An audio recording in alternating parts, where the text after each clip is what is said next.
Voilà, comme chaque semaine, on va reprendre un enseignement court mais profond et puissant. Et bien évidemment, je m'adresse à tous mes amis, tous mes élèves Bnei Adam. Il est vrai que la semaine dernière, l'enseignement que j'ai donné a été mal enregistré. Et je me suis rendu compte après coup que j'étais dans un endroit où il n'y avait pas une bonne connexion. Et bon, peut-être que je reprendrai l'enseignement de la semaine dernière un peu plus tard parce que c'est un enseignement important. En tous les cas, aujourd'hui, on revient sur la notion du mensonge dont on a déjà pas mal parlé. Je vais lire deux petits enseignements des maîtres d'Israël que je vais immédiatement commenter. Le premier enseignement dit la chose suivante. A sheker ba al yede shemekabel al atzmo pachat bnei adam. D'où vient le mensonge? Du fait que on se laisse impressionner par les hommes, par les autres. On a peur des autres, on a peur d'être différent des autres, on a peur de sortir du système, d'aller à l'encontre ou être marginal. Et comme on accepte sur soi la peur, c'est-à-dire la soumission au monde en général, c'est de là que vient le mensonge. Un autre enseignement, Mishe'en lo bitachon ou dover shkarim, celui qui n'a pas une confiance absolue, totale et puissante dans le maître du monde, c'est absolument impossible qu'il ne tombe pas dans le mensonge. Val yede shkarim en yachol liftoar be'emet. Et une fois qu'il est tombé dans le mensonge, c'est évident qu'il ne pourra en aucun cas véritablement se connecter au maître du monde. Alors on va revenir sur le premier enseignement qui est un enseignement qui, je pense que ceux qui me suivent et surtout ces derniers temps ont déjà entendu d'une manière ou d'une autre, rapporté sous une autre forme, mais un enseignement qui me tient très très très très à cœur. Ici, nos maîtres nous expliquent que la source du mensonge, c'est le fait que finalement, on s'inclut, on rentre dans la majorité, dans l'idéologie, dans ce qu'on appelle aussi dans le langage moderne le politiquement correct. Ça veut dire la pensée collective, la pensée qui nous transforme finalement en moutons et qui nous enlève notre indépendance, notre libre arbitre, notre réflexion personnelle. Tu rentres dans le système. Et pourquoi tu rentres dans le système? Parce que tu as peur. Tu as peur d'être seul, tu as peur d'être marginal, tu as peur d'aller à contre-courant. La peur à tous les niveaux. Dans certains domaines, c'est une peur qui peut même laisser sous-entendre qu'on risque sa vie. Et dans de nombreux endroits, et même dans les démocraties, si tu déranges trop le pouvoir, tu risques, comme Coluche, d'avoir un accident de moto. Un camion va te rentrer dedans. Ou si tu vis en Russie, tu risques de passer par la fenêtre. Et ne parlons pas des dictatures visibles, c'est encore pire que ce que je dis. Donc, aller véritablement contre le monde politique, c'est véritablement se mettre en danger. Et bon, quand ce n'est pas à ce point dangereux, malgré tout, tu es critiqué, tu es haï, tu es poursuivi, tu te retrouves seul. Et comme l'homme, finalement, a très très très peur d'être un solitaire, comme il a très peur d'être marginal, et il a encore plus peur d'aller à contre-courant, c'est pour ça qu'il rentre dans le système. Et il y a un principe fondamental que nous révèlent ici nos maîtres. Dès que tu rentres dans le système, tu deviens un menteur. Alors pourquoi? Essayons de comprendre plus. C'est évident que nos maîtres ne parlent pas d'un système qui est fondé sur le mensonge, sur la faute, sur tout ce qu'il y a de sale dans le monde. On ne parle pas ici de rentrer dans un système mafieux. On n'a pas besoin des maîtres d'Israël pour savoir que si tu rentres dans un système mafieux, ou si tu rentres dans une dictature, ou si tu rentres dans une communauté corrompue, tu vas devenir toi-même corrompu. C'est évident. J'ai pas besoin des maîtres d'Israël pour ça. C'est évident que quand nos maîtres nous disent que parce que tu as peur de la majorité, tu deviens toi-même un menteur, c'est évident que nos maîtres ne font pas allusion uniquement à une majorité qui, visiblement, ouvertement, est une majorité de menteurs. C'est évident que non. Alors, on parle même de gens qui ne sont pas nécessairement des menteurs. Même des gens qui ont peut-être des idéaux qui sont justes et bons. Alors pourquoi on devient un menteur? Alors comme j'ai expliqué déjà de nombreuses fois dans les interventions précédentes, nos maîtres ne parlent pas du mensonge stupide, idiot, de dire que de l'eau est de l'huile, ou de dire qu'un oiseau est un éléphant, ou de dire que l'hiver c'est l'été. Ça, c'est pas un mensonge, c'est une crétinerie. Le mensonge est quelque chose de beaucoup, beaucoup plus subtil. Le mensonge est quelque chose qui n'est pas forcément visible. Le mensonge est quelque chose qui, d'une certaine manière, est une forme d'idéologie qui t'empêche, toi, de t'affirmer, de t'imposer, de dire véritablement ce que tu penses. Et j'explique. Même si tu fais partie d'une communauté qui en soi a de bonnes idées, malgré tout, c'est absolument impossible qu'on soit tous pareils. C'est absolument impossible que tout le monde pense exactement la même chose à la virgule près. Même si par exemple on est une société qui avons pour idéal de faire du bien autour de nous. C'est quelque chose d'extraordinaire. Maintenant, dans la manière de le faire, comment le faire, où le faire, à qui le faire, quand le faire, dans les détails, il peut y avoir de très très nombreux différents points de vue jusqu'à ce que finalement on arrive à s'entendre et à décider tous ensemble qu'est-ce que l'on va faire. Le problème c'est que, encore une fois, le système exerce une pression sur chacun de ses membres qui fait que finalement, j'ai pas tellement envie d'exprimer mon avis. Bon, allez, je fais comme tout le monde. Finalement, c'est ce que j'appelle moi toujours devenir un mouton. Parce que bon, j'ai pas envie de me battre contre la majorité, j'ai pas envie de donner mon avis. Bon, après tout, on est dans un système qui fait et qui veut de bonnes choses. Alors bon, allez, j'avance. C'est vrai dans le domaine social, c'est vrai dans le domaine politique. Je ne parle pas d'une dictature ou d'un système politique corrompu. Et c'est vrai aussi dans le domaine de la foi, dans le domaine spirituel. Je fais partie d'un système spirituel, d'une religion ou d'un mouvement.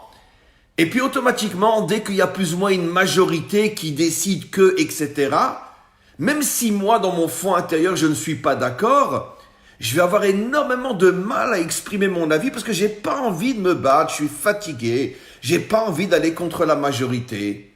Donc je me tais.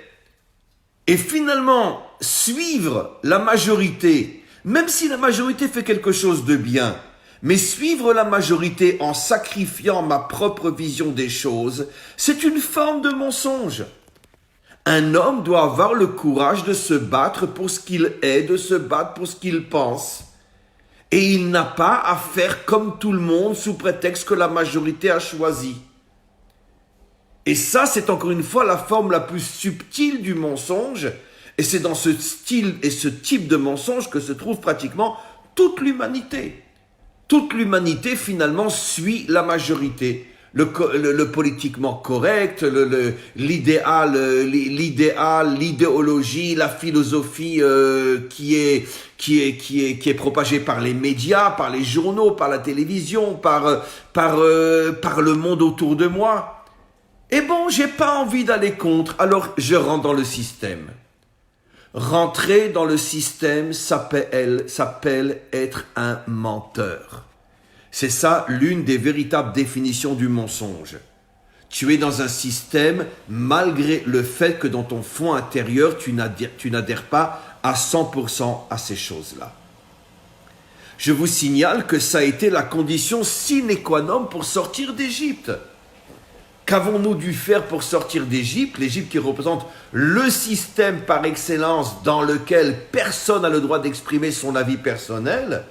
Qu'est-ce que nous avons dû faire? Tuer le mouton. C'est quoi le symbole du mouton? Pourquoi le mouton était l'emblème de l'Égypte? Parce que la société était une société mouton. Et donc nous avons dû tuer le mouton, c'est-à-dire tuer justement cette faiblesse en nous qui fait que l'on suit la majorité et qu'on passe outre, on est prêt à annuler nos propres pensées, nos propres sentiments pour ne pas être être seul contre tous.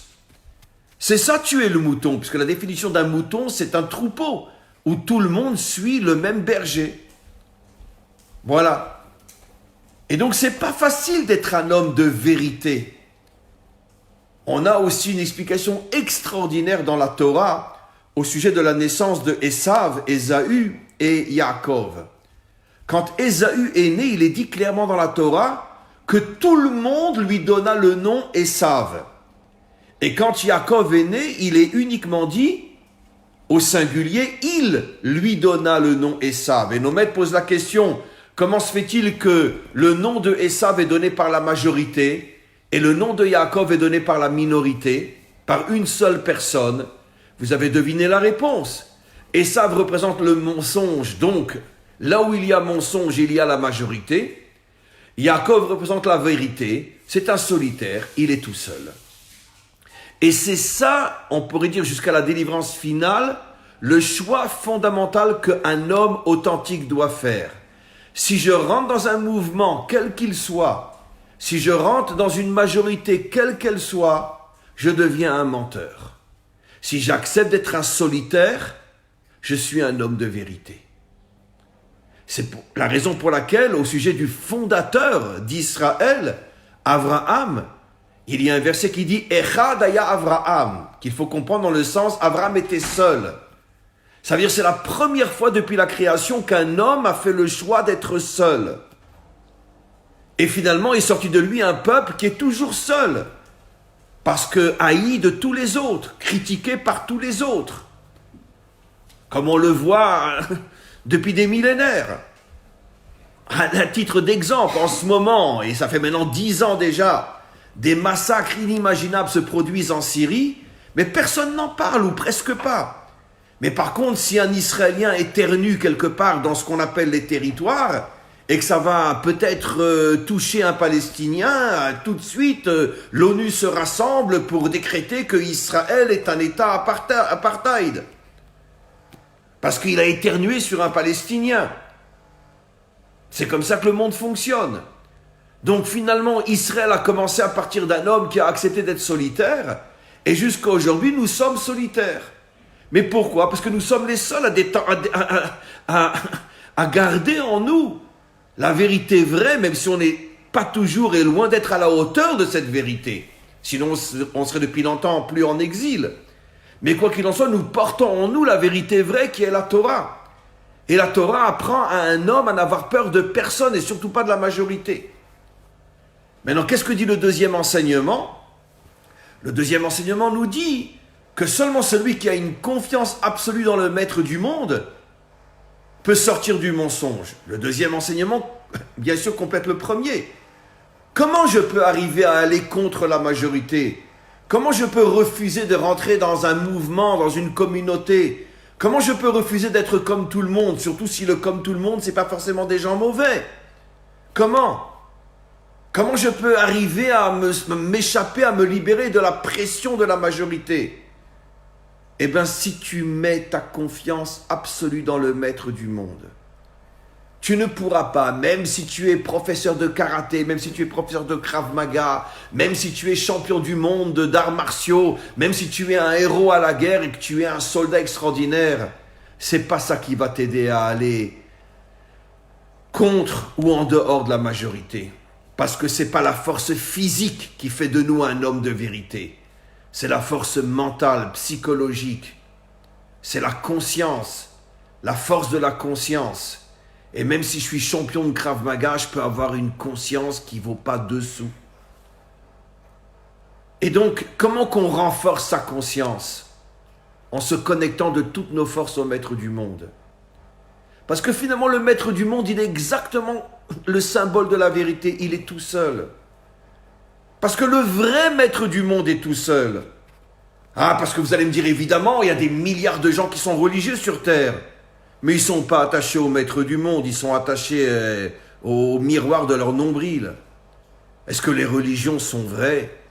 Les religions, c'est le summum du mensonge. Toutes les religions, sans la moindre exception. Donc, aucun religieux n'est attaché à Dieu, le vrai Dieu. La preuve, S'il y a 2 milliards de croyants qui croient en un même Dieu, c'est forcément 2 milliards de menteurs. Puisqu'ils sont tellement nombreux, ça ne peut être que des menteurs. Puisque qu'est-ce que je viens de vous expliquer? La vérité ne se trouve qu'au niveau des solitaires. Donc si j'ai 2 milliards ou 3 milliards de personnes qui croient en la même chose, c'est forcément tous des menteurs. Puisque la majorité ne peut jamais avoir la vérité. Elle n'est que dans le mensonge. Donc automatiquement, personne en vérité sur terre n'est attaché au vrai Dieu. Le vrai Dieu est le premier et le plus grand de tous les solitaires. C'est lui qui a créé le monde, c'est lui qui le dirige, c'est lui qui donne la vie, qui donne tout ce que nous avons. Et personne ne le connaît, personne ne le reconnaît, personne n'est attaché véritablement à lui. Parce que pour trouver le vrai Dieu, il faut être un homme authentique. Et pour être un homme authentique, il faut refuser d'aller d'après la majorité. Il faut être fort, fort au niveau de sa conscience, fort au niveau de son âme, fort au niveau de son intériorité. Que le Maître du monde nous aide à devenir des hommes de vérité, à devenir des solitaires comme Dieu, qui refusons de rentrer dans quelque système que ce soit. Et grâce à des hommes comme ceux-là, des hommes de vérité, c'est eux qui finalement amèneront la délivrance. Amen, Vechen Yehi Ratzon.